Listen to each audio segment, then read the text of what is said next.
আসসালামু আলাইকুম। আমি অ্যাডভোকেট নাসরিন আক্তার গাজী নাজ, বাংলাদেশ সুপ্রিম কোর্ট। আপনাদের সবাইকে শুভ বড়দিন।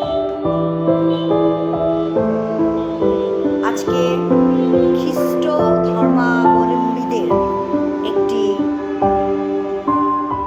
আনন্দের দিন, আনন্দ উদযাপনের দিন।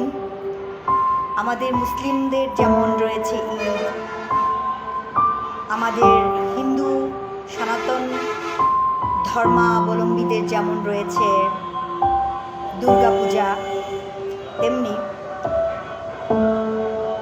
খ্রিস্ট ধর্মাবলম্বীদের আজকে সবচেয়ে বড় উৎসব ক্রিসমাস ডে। আপনাদের সবাইকে বড়দিনের শুভেচ্ছা।